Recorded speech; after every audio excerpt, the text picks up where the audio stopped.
Good evening guys. So nandito kami ngayon sa bahay ni Badiday. Eksakto tumatawag si Ma'am PB Love. Kausap ni Irene at si Marjorie. So ayan. So eksakto gabi. First night namin po dito mga babayan sa bahay nila Marjorie sa dito sa Talim.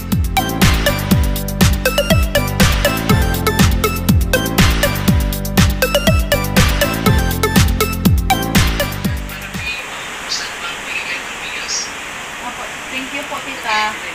Thank you po, tita.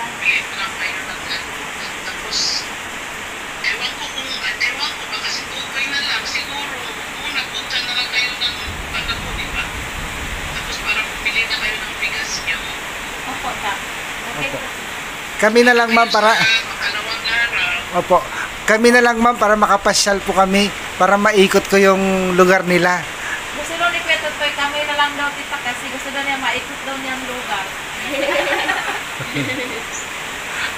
Mabalik ko yung mga 2,000 pa kayo sa airport. Ang ano?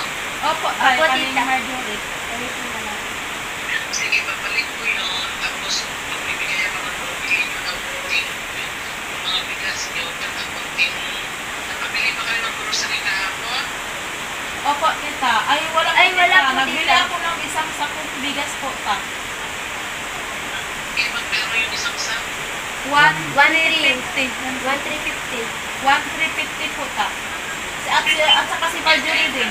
Nagbili po kami dalawa. At saka nagbili din ako ng dalawang boiler.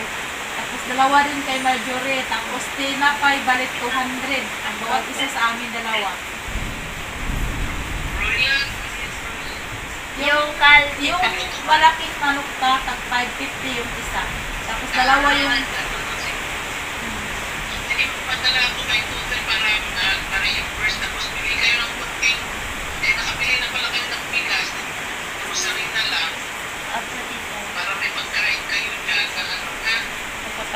Pero kaso lang tita, medyo malulungkot ako kanila kasi wala yung anak kong isa.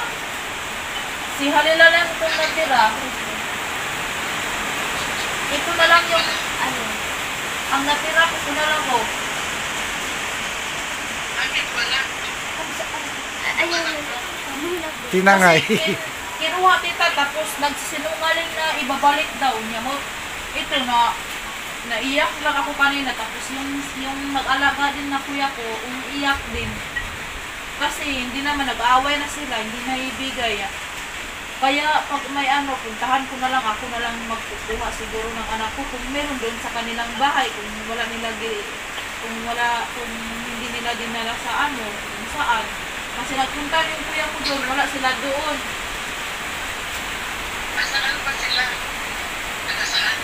Ano tita, taga Davao po tita, pero pinuntahan nila kuya, pero hindi naman binigay, nag-aaway na sila.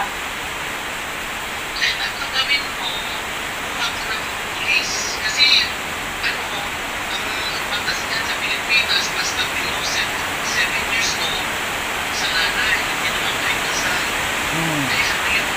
Kaya mo, Kaya magpunta ka, magdala ka ng police, o kaya malugay tayo. yan na lang ang Bibigay yun. gagawin ko tita. Gusto ko magdala ko ng pulis kasi ano lang kinukuha lang nila ng madali niya. Wala silang gastos eh. Malaking gastos lang kami yung yung nag-ibigis ako. Tapos kinuha lang ng basta-basta nila. Kaya Kaya di pwede sa iyo yan. Magtulong ka, masakay ko kayo pupunta ka, tapos para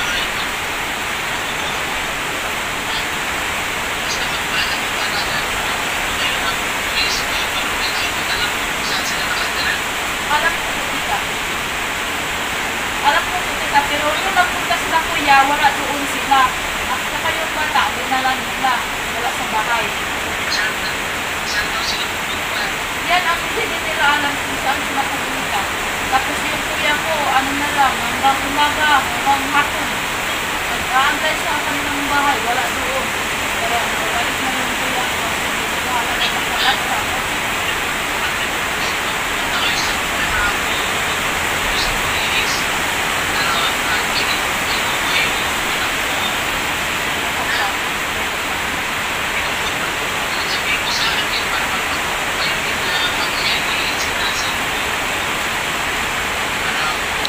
So ito guys, ina-advisean ni Ma'am PB Love si Kumaring Irene para doon sa anak na kinuha sa kanya.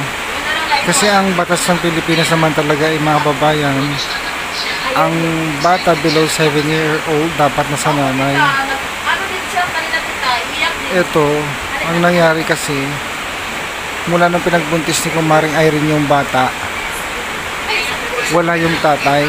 Tapos bigla na lang niyang kinuha, tinangay, at hindi na niya binalik. Ang sabi, ihihiramin lang daw.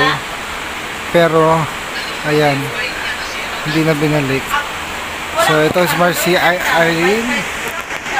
Kabidyo ko niya si... Ito na lang yung natira sa akin tita.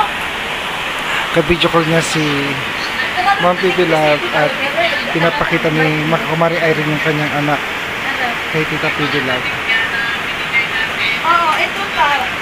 Oh, ito yung mga damit na binigay. Saka yung, yung kanina. Happy na happy siya tita kasi kinuha niya lahat. Tapos sabi niya na tita, tita ko kasi ito din kong pagpasok ko. Sabi pa niya, sinabihan niya yung tita niya sa kapito niya. Sana sa kapito niya. Tapos sabi pa niya, sabi pa ng anak ko asasama na lang ako tayo sa Manila. Sabi niya, sabi ko kasi baka daw kunin daw sa papa niya. Sabi ko naman na hindi naman pwede kasi nag-aaral din ako, wala ko naman sa doon. Gusto mo na lang sa picture niya ako yung nag-aaral siya. Sabi niya. Tapos parang naano naman ako kasi gusto niya sumama daw kasi matatakot daw sa ano niya. Saka daw ikunin naman daw. Kasi yung kapatid niya, kinuha. Tapos lagi na lang iiyak kasi nakakahanap ng kapatid niya.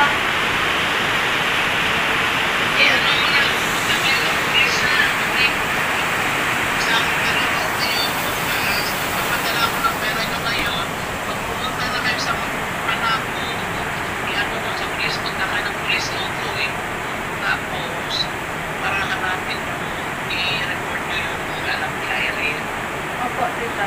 Kasi para sa ganun, romantic siya. Hindi naman pwede kasi hindi kayo kasal.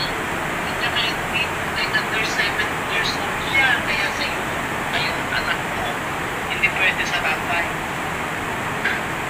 Okay? At tignan natin kung kung hindi siya mag-comply, ay hindi natin si NBI kasi di ba yung uncle ko na namatay, yung kapitbahay, yung namatay sa NBI, marami doon. Pag-ilala natin mga kakilala doon, okay? Opo, ta.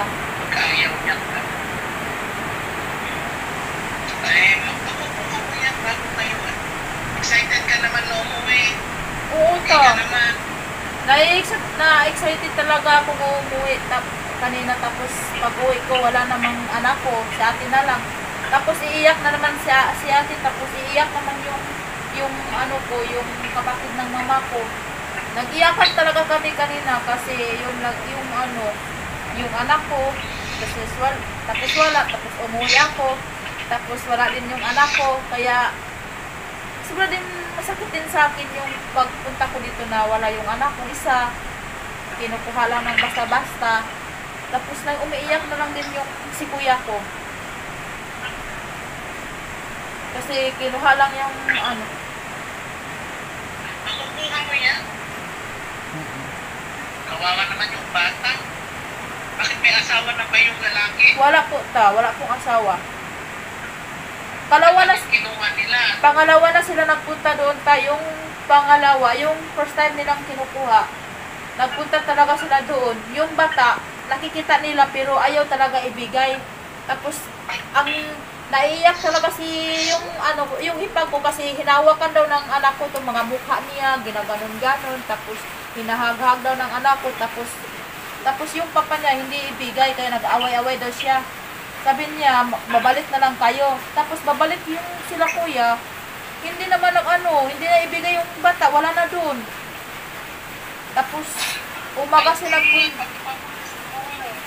Ipapulis mo para sa ganun eh. yan na lang. Hindi naman pwede. Yan ang sabi ni kuya na na lang daw ako, magpapulis na lang daw ako. Ipapulis mo. Kaya hindi naman pwede sa kanya yun. Hindi niya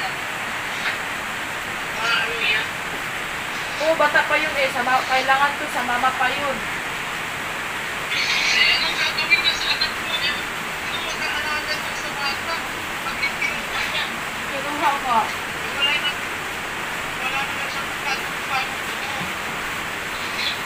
Dapat, bakit mo kunin niya?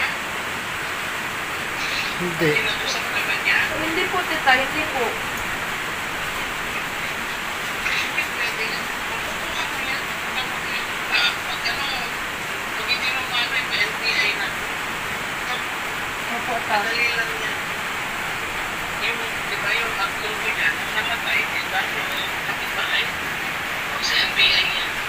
Marami tayong kakilala dyan sa dapat na NBI. Opo, ta. Okay? Opo, ta.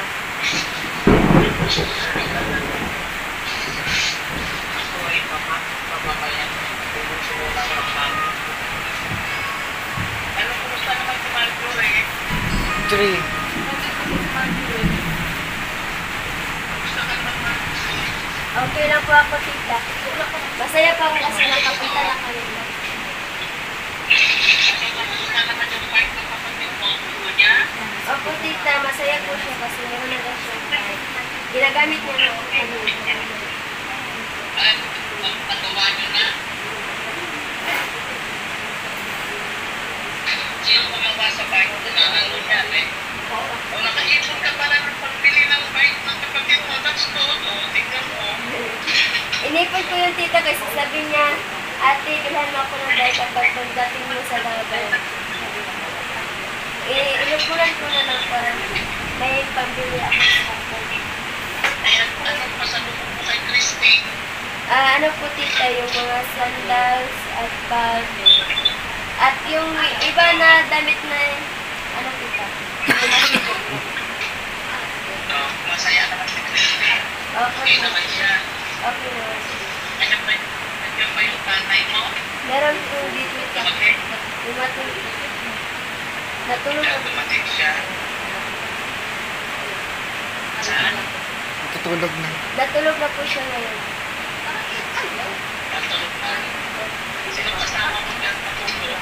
Yung kapatid ko po, na babae po. At sila, again, sa labas sila. Ano lang tayo naman? Ako ano, magpapadala ako kung saan tayo mag-grocery ng kainin nyo.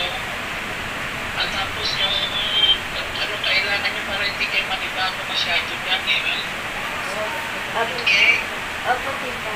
Thank you po, tita. Mag-ingat lang po. Sige, mag-ingat lang kayo. Opo. Ingat po. Ano naman, baka gusto naman ni Christine pumunta ng Abra. Ano nga kayo? Ayan po. Sige, Marjorie, mag-ingat-ingat lang kayo tapos sa'yo din. Mag-enjoy lang kayo dyan. Punta daw si Sir Gordo, bisitahin kayo sa makalawang araw. Opo. Bye-bye, tita. Okay? Hoy! Po, ma'am. Tingnan ko kung magkapagdala ko yung text ko mamaya ha. Apo, ma'am. Sige po. Para may gamitin tapos tsaka yung mga pera na gamitin mo pabalik. Apo, ma'am. Tapos pag behind the scene ka, ilagay mo doon sa vlog mo para mag-monetize ka. Apo, ma'am. Sige po. Thank you po. Supportahan niyo po si Tutoy ha.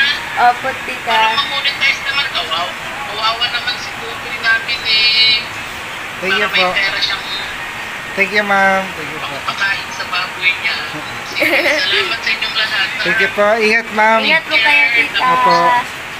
Bye-bye po. Kayo ha. Ingat pa kayo. Apo. Bye-bye, ma'am. Okay. Okay, Irene, sabihin mo lang sa akin kung anong nangyari sa anak mo ha. Tapos Opo. Opo, tita. kuha natin. Opo, ta. Okay, I love you. I love you. Love you, I love you ma'am. too, tita. Ingat Ingat po, po. ta. Thank you po. Ingat din siya. Ikaw din, tita. Ingat.